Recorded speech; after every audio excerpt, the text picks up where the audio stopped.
नमस्कार मंडळी, मी मयुरी. आज आपण वाई तालुक्यातील एक सुंदर मंदिर पाहणार आहोत. चला तर सुरुवात करूया सुंदर अशा व्लॉग. इतिहासाची साक्ष देणारी ही आहे मेणवलीची म्हणजेच नगरकोट. पेशवे काळात वाई शहरात प्रवेश करण्यासाठी एकूण 9 वेशी होत्या, त्यातलीच ही एक मेणवली वेस. ही वेस वाई शहरातून मेणवली गावाकडे जाणाऱ्या मुख्य रस्त्यावर आहे. या रस्त्यावरील वाहतूक या वेशीतूनच होते. आता हा रस्ता आपल्याला श्री नरसिंह सिद्धेश्वर मंदिराकडे घेऊन जात आहे. देशभरात मंदिरांचं शहर म्हणून वाईची ओळख आहे, म्हणजेच आपली दक्षिण काशी. याच दक्षिण काशी पासून अवघ्या 10 किलोमीटर अंतरावर असलेलं हे धोमगाव. धोम्य ऋषींचे वास्तव्य या भागात असल्यामुळे या गावाला धोम हे नाव पडले. याच धोम गावामध्ये कृष्णा नदी काठावर श्री सिद्धेश्वर महादेवांचे सुंदर मंदिर आहे. मुळातच बंदिस्त आवार लाभलेले हे मंदिर खरं तर शिव पंचायतन आहे.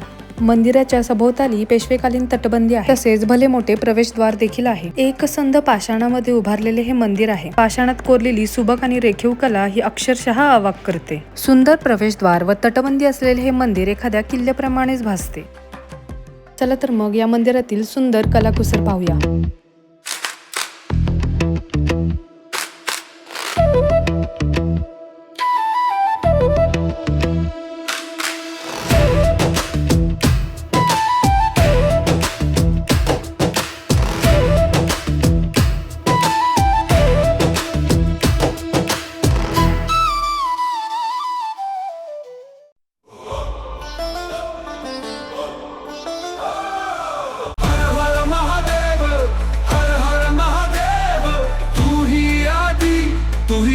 भक्ति का वेद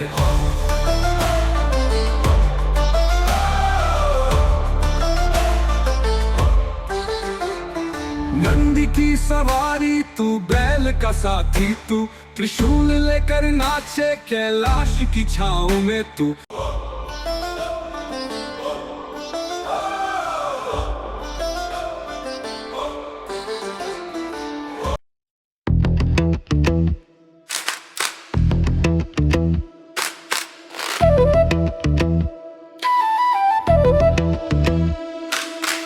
इथे कमळाच्या आकारात ताशीव दगडामध्ये ही पुष्करणी बनवलेली आहे. बरोबर मध्यभागी दगडी कासवाची निर्मिती करून त्या कासवाच्या पाठीवर नंदीदेव बसलेले आहे. पूर्वीच्या काळी या पुष्करणीमध्ये पाणी सोडले जायचे, तेव्हा आपल्या पाठीवर नंदी घेऊन कासव पाण्यावर तरंगत आहेत की काय असा भास व्हायचा. हेच या नंदी मंडपात वैशिष्ट्य आहे. हे कमळ शिल्प खरं तर दुर्मिळच आहे. माझे लक्ष मात्र वेधून घेतले होते या शिवस्तंभाने. 4 दिशांना 4 मुखे आपल्याला दिसतात, त्यातील एक मुख वरच्या बाजूस आहे. पुराणानुसार या मुखांची नावे तत्पुरुष, वामदेव, अघोर, सद्योजात आणि ईशान अशी आहेत. ही पंचमुख महादेवांची विविध रूपे आहेत. या कमळ हौदाच्या एका बाजूला लक्ष्मी नरसिंह मंदिर तर समोर सिद्धेश्वर महादेवाचे मंदिर आहे.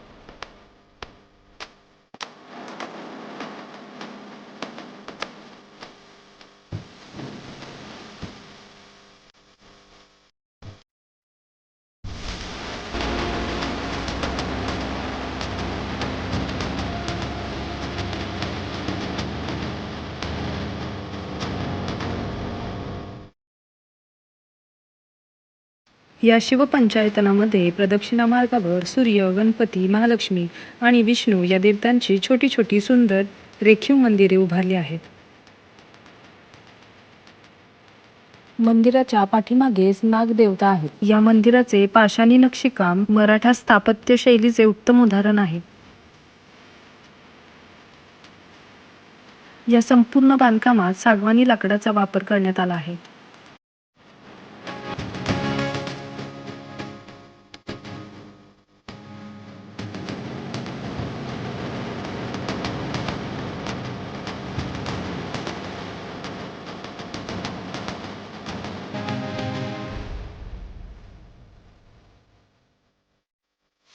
मंदिरात प्रवेश केल्यानंतर डाव्या बाजूला एक पाण्याची विहीर आहे. विहिरीत जाण्यासाठी दगडी जिना आहे. अंधारी विहीर. या विहिरीत पाणी कायम असतं, जे मंदिराच्याच कार्यात वापरले जाते.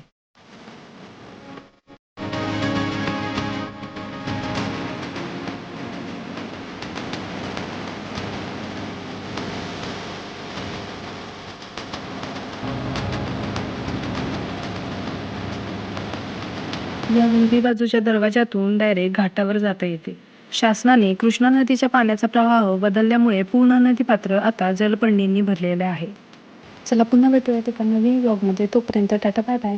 आपलं चॅनल नवीन आहे, तुम्हाला जर हा व्लॉग आवडला असेल तर लाईक, शेअर आणि सबस्क्राईब नक्की करा. चला, जय महाराष्ट्र.